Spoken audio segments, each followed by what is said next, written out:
This episode is presented by Avalere. Hello, this is Anna Sirbu, CFO of Nitro, and you are listening to the CFO Thought Leader podcast. This is episode 904. How are we supporting our customers? Do we have support resources in the right parts of the world? Are we optimized from a size of team and the size of our customer success team? And all of those things together combine to what is the gross margin of our product that we sell. And it's an effort that includes finance, it includes sales, it includes our cloud ops teams, and it includes our customer success team. So, I think for us across the board, it's how do we make people focus more on the key metrics that matter across the org? And then how do we bring teams together to actually create action plans to improve those metrics over time?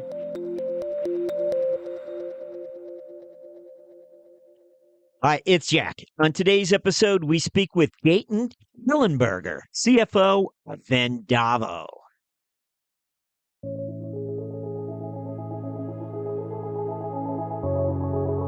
Even today, Dayton Kellenberger marvels at his good fortune for having landed inside the corporate finance department of outdoor product manufacturer, the Coleman Company. And like a lot of career success stories, timing was a primary contributor to Kellenberger's good fortune at Coleman, where the business at that time had been experiencing declining gross margins.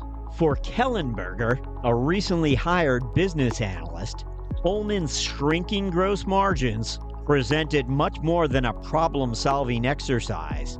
Instead, they represented an opportunity to help rewire the role finance plays when it comes to the selection of products by Coleman's many sellers.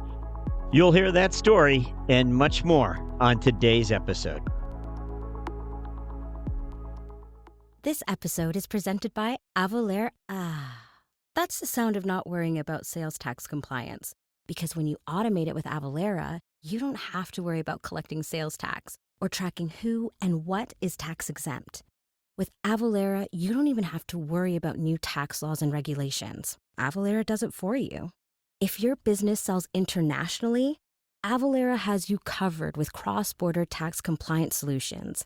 And when it comes time to file tax returns, Avalere automatically takes care of that too, giving you one less thing to worry about. Avalere has managed billions of sales for small, mid-size, and enterprise businesses, and seamlessly works with your current sales, e-commerce, and accounting platforms. Take the worry out of tax compliance with Avalere. Learn more at avalere.com. That's AVALARA.com.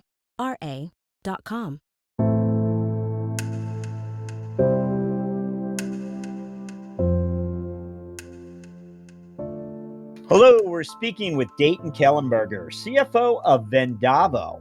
Dayton, welcome. Great to be here. Thanks, Jack. Take a look back for us and share some of those experiences you feel prepared you for a finance leadership role. Sure. Well, it's great to be on the podcast, Jack. I appreciate the time.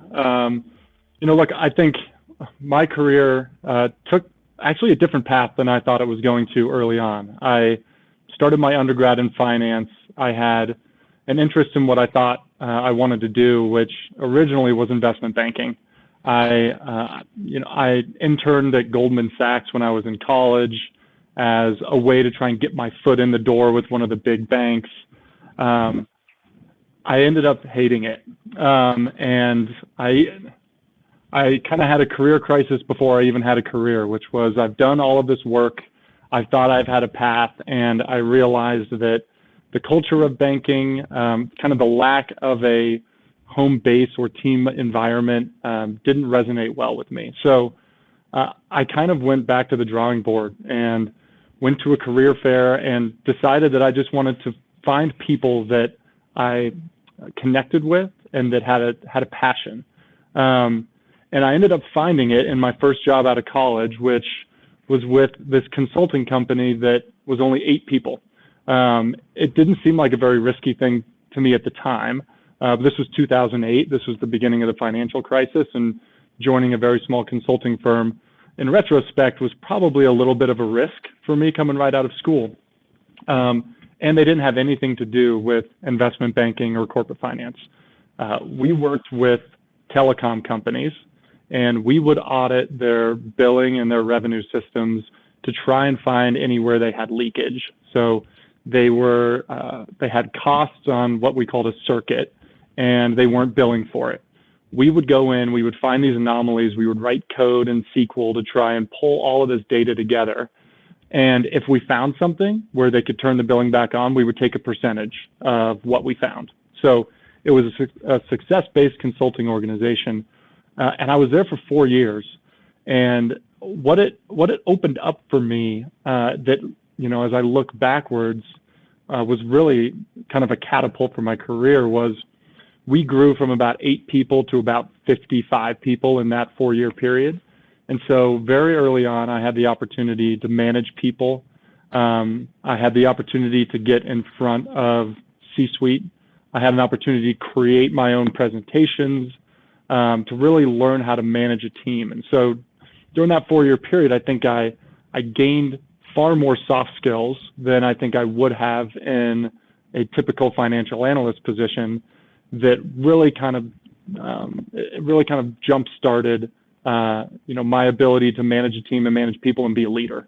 But I also knew that I wasn't going to be in consulting and in telecom consulting for my whole life. And so I wanted to balance those skills out and find out, how do I get the technical skills that can then help make me a more well-rounded finance candidate. And so I pivoted and I moved to a company called Coleman.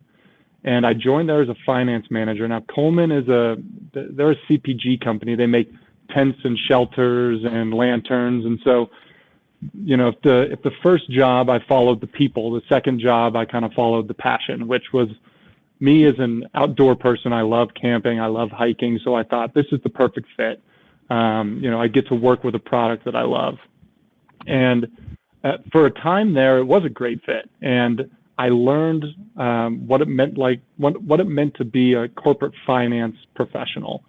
We were in FP&A, we were building budgets, we were focused on strategic pricing for our customers, which actually ended up being, one of the first moments that I saw finance as a strategic driver of an organization was the pricing of the product. You have to work cross-functionally with the teams from sales and product and marketing. And so I got experience in the seat of finance, but also branching out into some of the other departments in the organization, which was absolutely a benefit as I ended up finding my eventual landing spot from a career perspective, which was software. And so, post Coleman, I decided that I wanted to stay in Denver. Denver's where I'm kind of born and raised.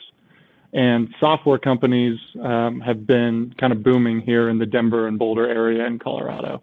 And so I knew that I had the finance skills, I had people management skills and the soft skills from my prior 2 experiences, and I needed to bring those 2 things together. And that's kind of what landed me in what now I've created a career in large software companies as an executive. Great overview for us. I want to point out you spent 5 years at Coleman, of course, but you made an investment of time, which we always like to point out. The next role you jumped to, Four Winds Interactive, again, the technology company I think you were just sharing with us. Okay, you arrived there as a senior FP&A professional, and eventually you enter the CFO office there. You sort of became, it sounds like, sort of the go-to executive. They knew you had good people skills. So in some of these companies, people don't like to manage, but you were so approachable, you became that person. How am I doing? You're doing okay. Yeah, you're doing good. And I think this was kind of the pivotal moment in my career. And you never know the skills or the relationships you make early in your career that are going to make an impact on your next chapter. And me landing at Four Winds Interactive and working for the CFO there at the time, her name was Margot Molenberg, I got the job mainly because we had a shared background in telecom, of all things. She had grown up from the telecom space. When I interviewed for the job, we connected on that immediately. And this is what became really the most important moment of my career, was finding a mentor who was going to help you progress your career. Everybody needs that one person that's going to give them the shot. And Margot was that person for me. And so I joined Four Winds Interactive as a senior finance director, got in way over my head from the very beginning. But Margot, as my boss, as the CFO, continued to give me additional opportunities, continued to push me into different parts of the organization. And she was a well-rounded executive. She'd been a public company CFO before. And, Four Winds Interactive, they were a founder-led software company, kind of bootstrapped from the very beginning.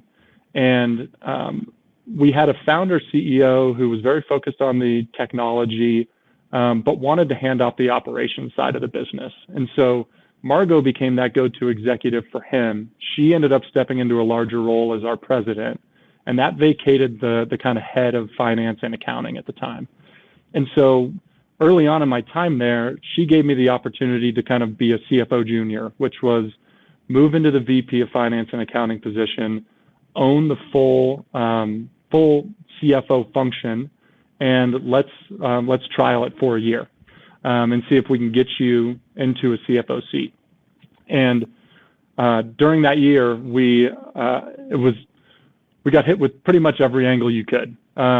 We decided we need to raise a fund. We were running low on cash. We had investors that wanted liquidity. And so kind of in that year time when I was in the interim CFO seat, we started fundraising. And so we looked at minority equity, we looked at majority equity, we looked at strategic debt, and I had the opportunity to kind of run that process. And through that process, ended up eventually gaining the CFO title. And right around the same time, we ended up transacting and selling the company to Vista Equity Partners, which is a very large private equity firm. And so I went from being the CFO of a founder-led company that was a little looser and light on process to being purchased by one of the largest private equity firms in the world, who's got a very specific playbook on how software companies can and should be run. And so, my year and a half with Vista was, it was the perfect experience for a first-time CFO. It was learn everything you can about what metrics you need to track for the company to be successful. How do you interact with a professional board? How do you work with the different stakeholders within the organization? And so that year and a half that I had at Four Winds under Vista was a monumental amount of learning in 1 year period. And, it was after that experience that I ended up jumping and joined Vendavo as the CFO, and that's where I am today. I'll point out that's a private equity-backed company, Vendavo is, yeah. So you're in familiar territory from your latest chapter. Also want to point out, if people are trying to do the math, it was only a 10-year stretch before you got into the CFO office, which is pretty remarkable. And Goldman Sachs or no Goldman Sachs? No, I mean, look, I think I was able to, so I became the first-time CFO at 32, and I was in over my head, but that is really the best way to learn. And to me, it continues to go back to finding a mentor and having someone that's in your corner. And that's become a really important part of how I think about my job now as a CFO with slightly more tenure, is how do I find the next CFO and give that next person an opportunity to step into that role? Because everybody needs a champion for them to get that bump to make it into the C-suite. Yeah, I think you really explained that awfully well to us. The former CFO became the president was your mentor, wonderful mentor experience, followed by the private equity ownership. Here's the deck of metrics, learn them type of experience, I would imagine. So great detail there for us. Appreciate that. And of course, and I'll point out, you joined Vendavo in January of 2020. You've been there 3 years now. So you no doubt can answer our next question, which is to Tell us about this company. What does it do, and what are its offerings today? Yeah, so in a nutshell, we work with some of the largest companies in the world, mostly in the manufacturing and distribution space. And we help them optimize revenue and digitize their sale process, which is a very broad statement. So, I think an example kind of helps bring home exactly what we do. So for large customers like this, you've got your customer relationship management system, your CRM, where you're housing your leads, your opportunities, your customers. Then you have your ERP, which is where you're actually billing your customers, you're collecting your cash, you're producing financial statements.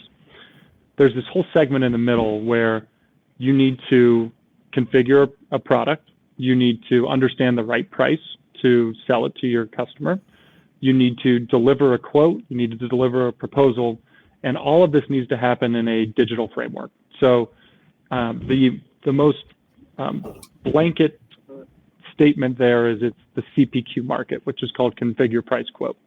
The CPQ market is a very fragmented market, and from our perspective is really just the table stakes of digitizing your go-to-market. You need to be able to produce a quote that has a price that can turn into an executable document for your customer. Where we really differentiate from our competition is we focus on price optimization. So an example would be a customer of ours that's very complex. Let's say you have 1,000 different SKUs that you might sell, so 1,000 different individual products, and you sell in 30 countries globally, and you also sell in 10 verticals. So you multiply those numbers together, you have hundreds of thousands of different permutations of what price you would sell a given product for, depending on who your end user is, what country you're selling it in. So what our software does is help customers with complexity to segment their customer base, optimize their price, and then deliver analytics to understand if the pricing strategy that you're operating is providing value to the customer. So you might segment your product to say, if it's in this country, in this vertical, I'm going to charge this price. And you need the ability to do that on a global scale in a centralized solution. And that's the product that Vendavo provides. And the great thing about this product, and the thing that really got me excited about joining the company and really has kind of kept me there, is the ROI that it delivers to our customers. So we average about $50 million in annual value that each one of our customers get from using our solution. And the way to think about how we create value is we're about putting the right price in front of the right customer at the right time. And so you want to price your products to the level where you're not pricing yourselves too high to where you're losing business, but not too low to where you're losing margin. And so we use intelligence and artificial intelligence to take data that's either external, commodity data, competitive data, also your historical transaction data, to put in the seller's hand the most optimized price that's going to maximize the margin and minimize the impact that they lose the business. So all of that together is how we create value for our customers. And, it can be a complex solution, but we try and find ways to make pricing simple. That's a nice overview for us. Thank you for that. I mentioned the private equity partners, but could you maybe give us a little more detail as to the history of this company and its capital structure over time? Sure. So the company was founded over 20 years ago. It was initially a founder who had a small set of investors and started the company. About 8 years ago, it was purchased by Francisco Partners, who's one of the preeminent private equity companies on the planet. They were the ownership group when I stepped in the beginning of 2020. Through my year and a half, 2 years, my first 2 years at the company, we went through a sale process and we recapitalized the business and accepted a new investor into our capital structure. So we're now owned 50% by Francisco Partners and 50% by Excel KKR, who's another technology-focused private equity firm. So today we're 50-50 right down the middle with those two partners, and they're two of the best PE funds on the planet. So it's a great environment to work in. You get access to a lot of other portfolio company executives that you can bounce ideas off of. And they're really value-add investors that find ways to extract more value and growth out of the business. So it's part of the SaaS realm. It's unit economics. But what else would you tell us? What are the metrics that matter, though? So for Vendavo, as a company, the metrics that matter are your standard SaaS metrics, right? You worry about gross retention, you worry about net retention, you worry about your gross margins, your EBITDA, your SaaS gross margins. For us as a business, the evolution that we've taken since I've gotten here has been how do we act like a SaaS company throughout every level of the business? So how do we get teams focused on the right metrics and doing the right things? So the history of Vendavo, if you're a software company that's been around for 20 years, you typically started as a perpetual software company, and this transition to a SaaS or subscription-based model kind of happens over time. That was one of the things when I first came in that we needed to shift the aperture in the organization to focus on some of those recurring revenue type metrics and think about value and growth in a different way than the business maybe had thought about prior when you were selling one-time perpetual software or a large amount of services to install your product.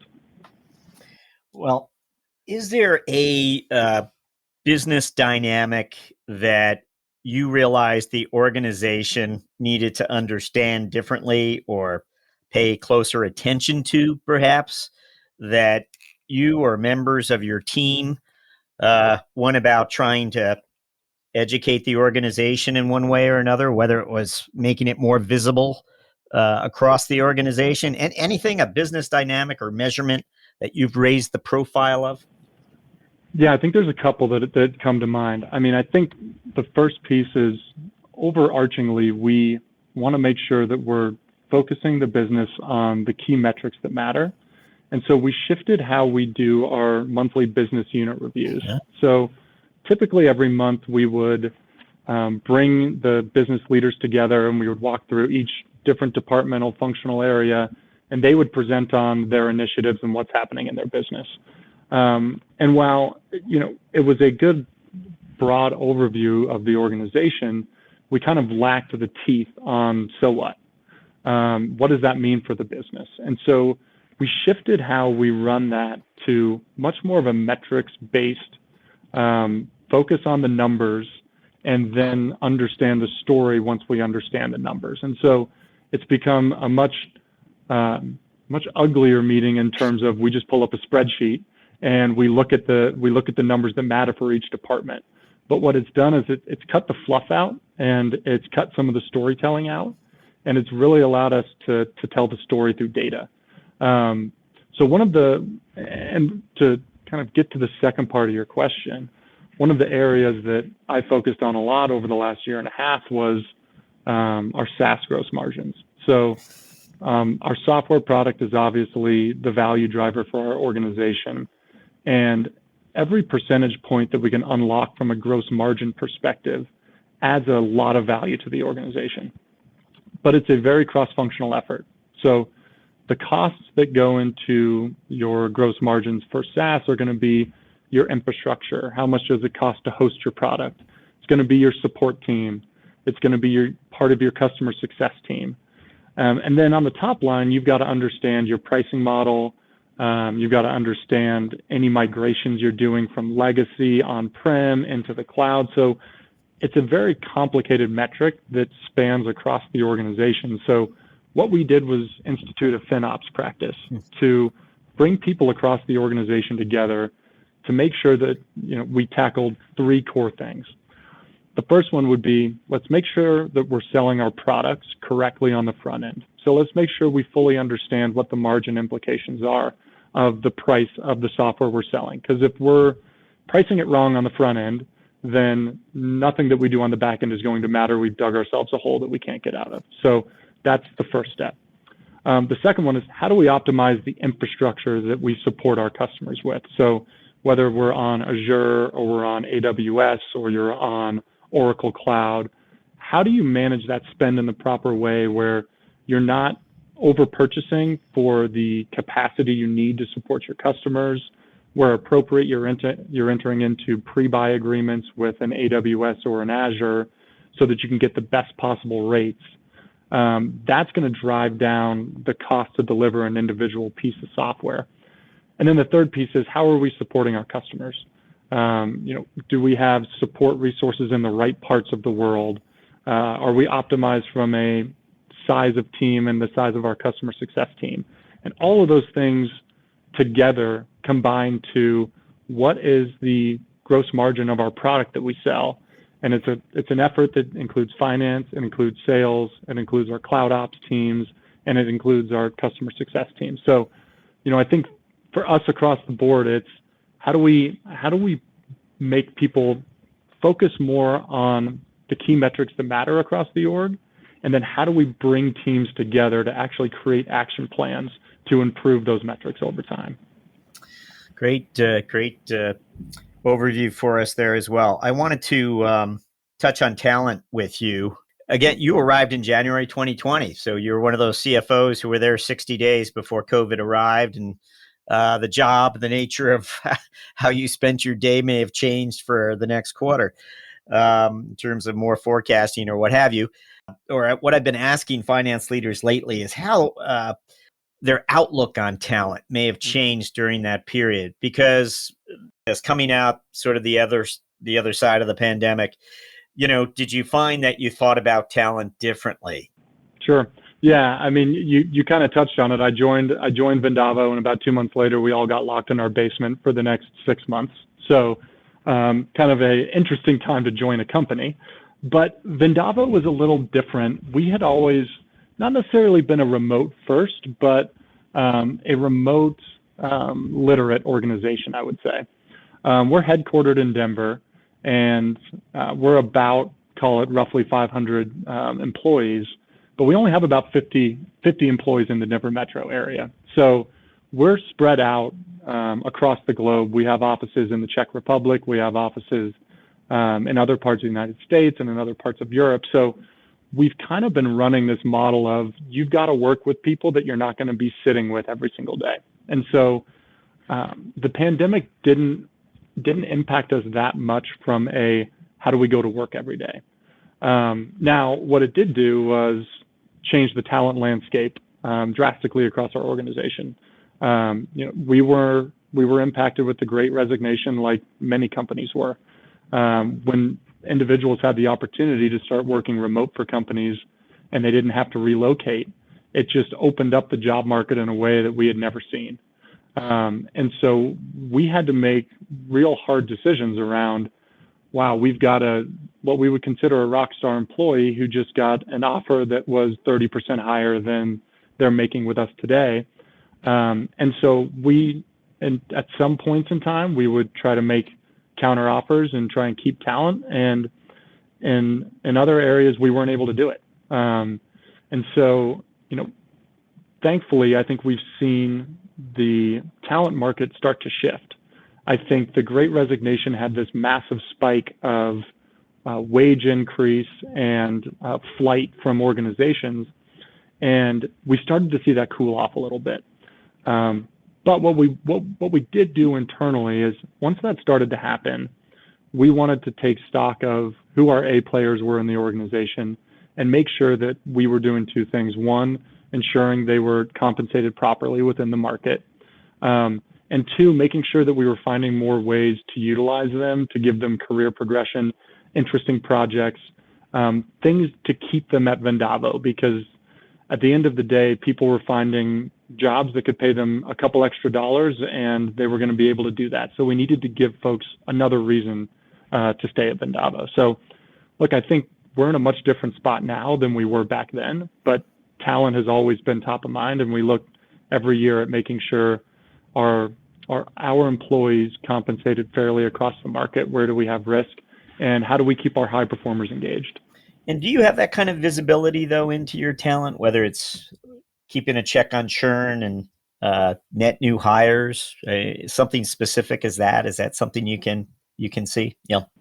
Yep. It goes back to kind of the business unit review we talked about earlier, which was, how do we create metrics that matter for every organization? And so each month when we do our review of people, It's a couple things. It's one, what were the results of our latest spot survey, which is designed to show what's the engagement level of our employees.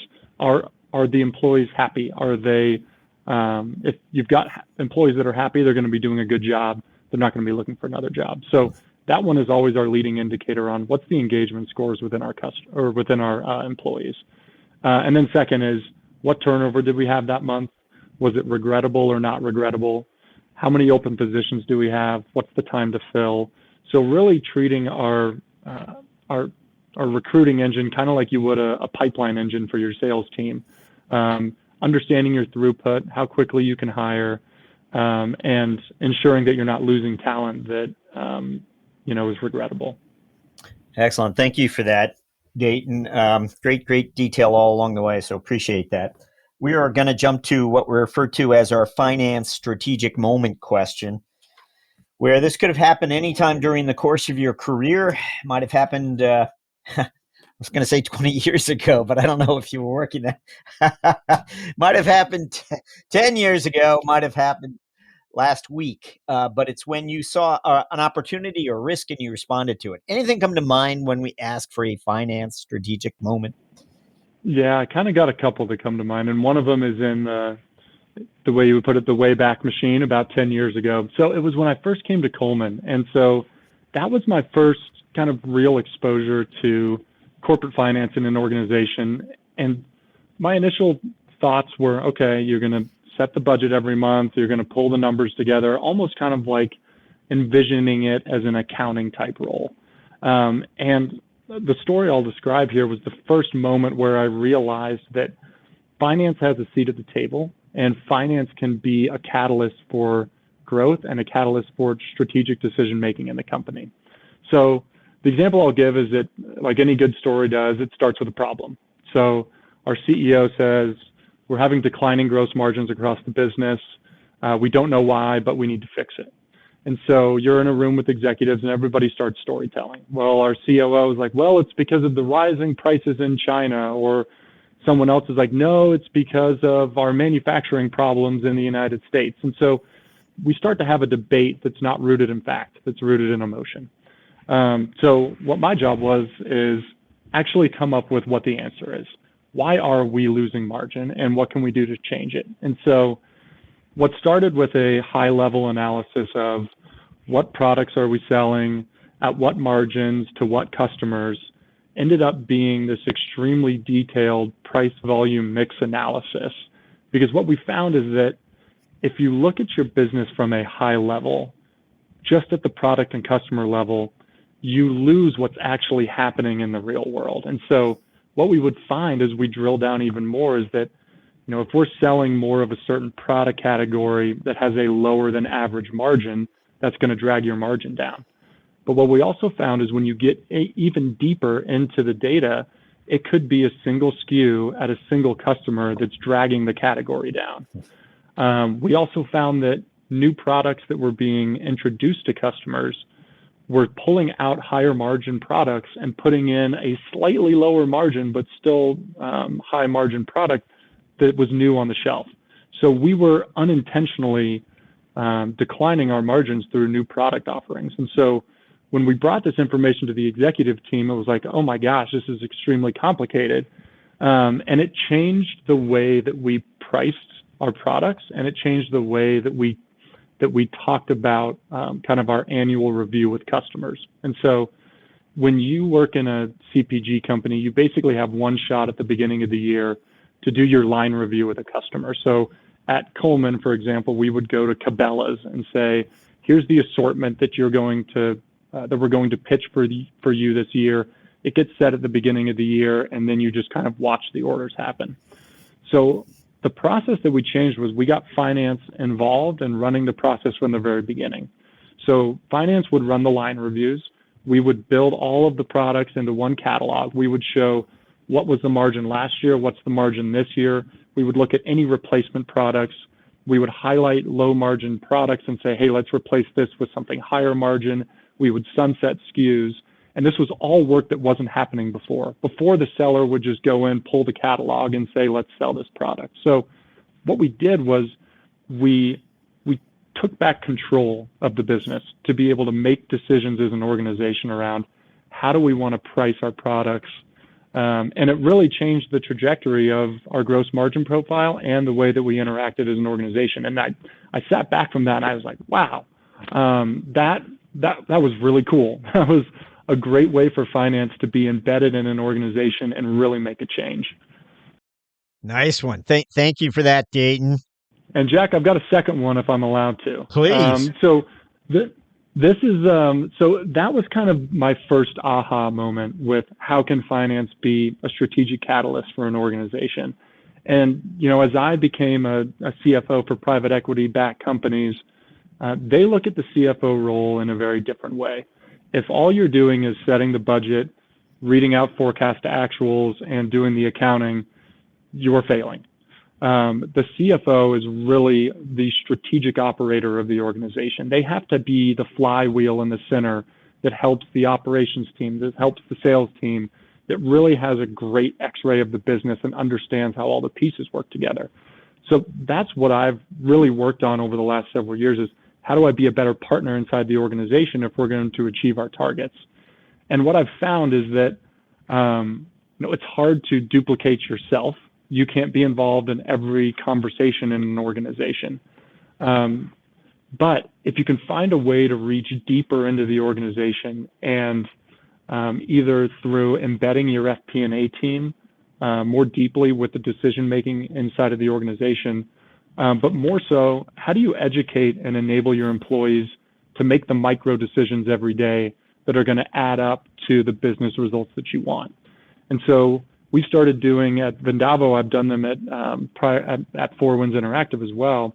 We do these director and above meetings where we kind of bring the leadership across the organization. It's about 50 or 60 people.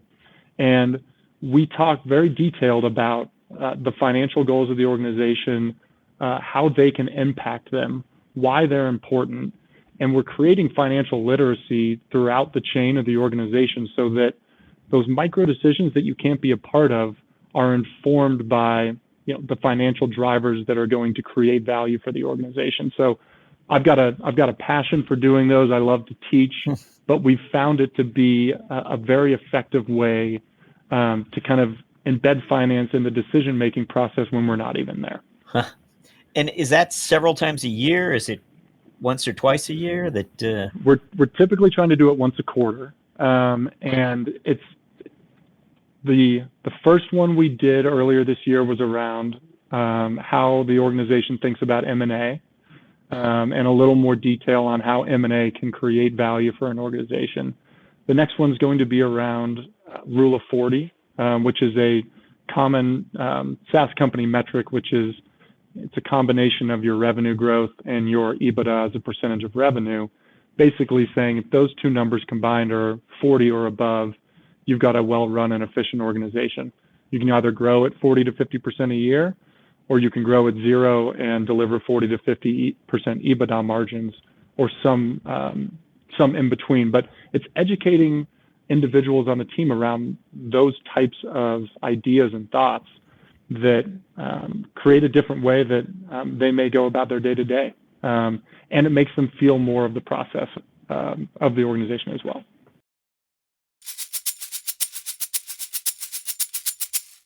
From episode 838, this is 1 Minute with Mike Taylor, CFO of Gusto. I woke up one morning and I said, well, wait a minute, right? We have over 200,000 pieces of data to look at to really understand what's going on in the labor market. And Gusto had been tracking all of this. I just hadn't been looking at it. And I said, maybe I should start looking at all those pieces of data because Gusto really has a front row seat as to what's happening in the labor market. And maybe that can give me some insight as to what's really going on in the macroeconomy. And of course, what's going on in the macroeconomy can have a reflection about how we drive sort of Gusto's investments as we think about 1, 2, 3, 4, 5 years ahead.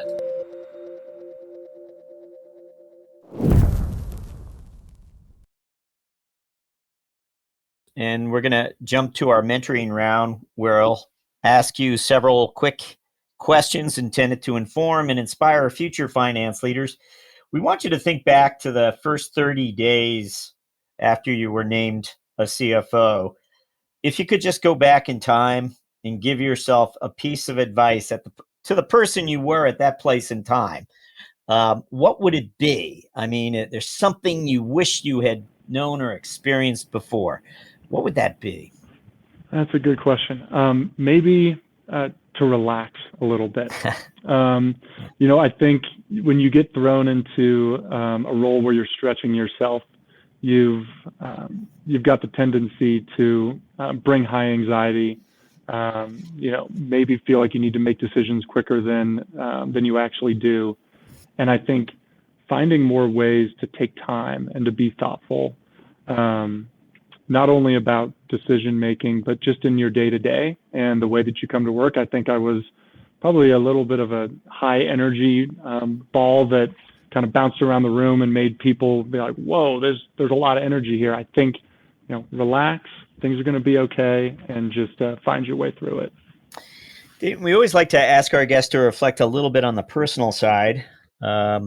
We wonder if you can share with us a personal habit that you're known for. Maybe it's part of a daily routine that you have done over time that people point out, there he goes.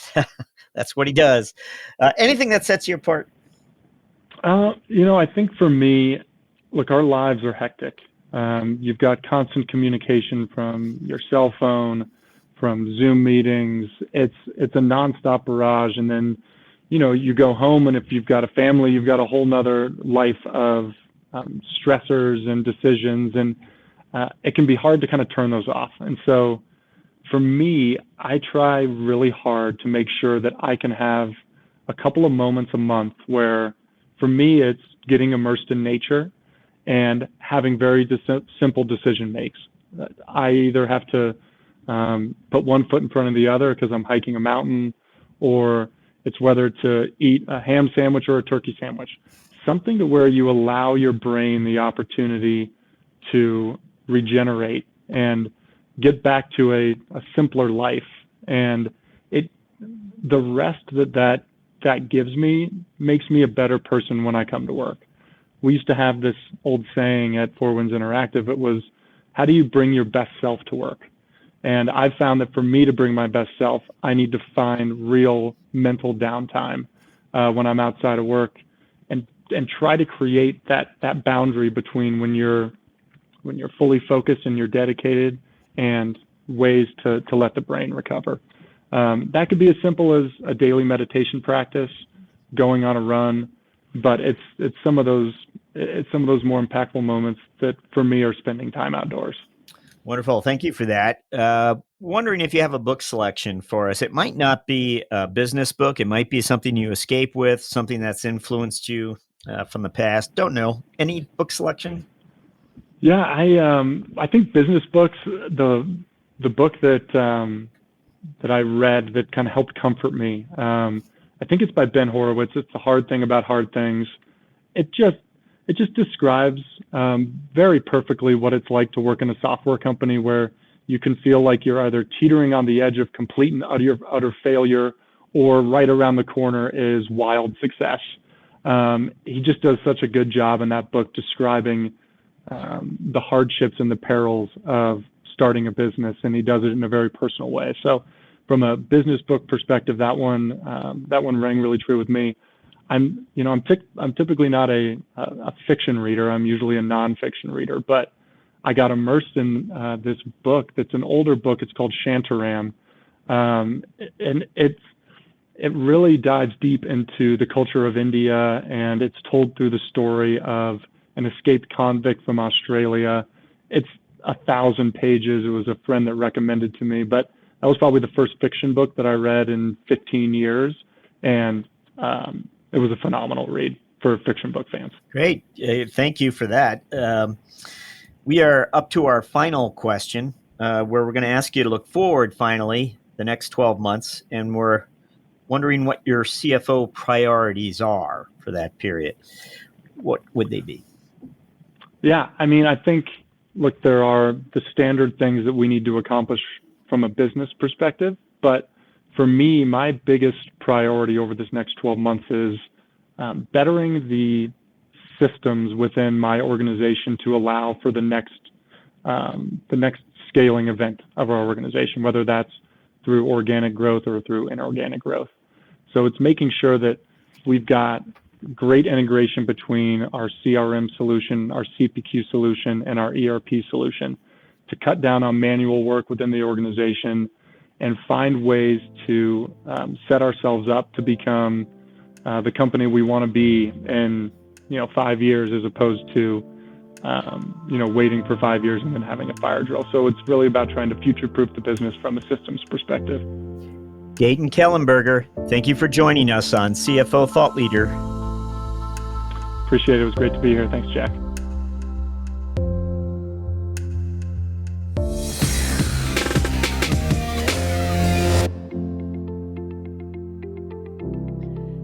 Hello, Thought Leader listeners.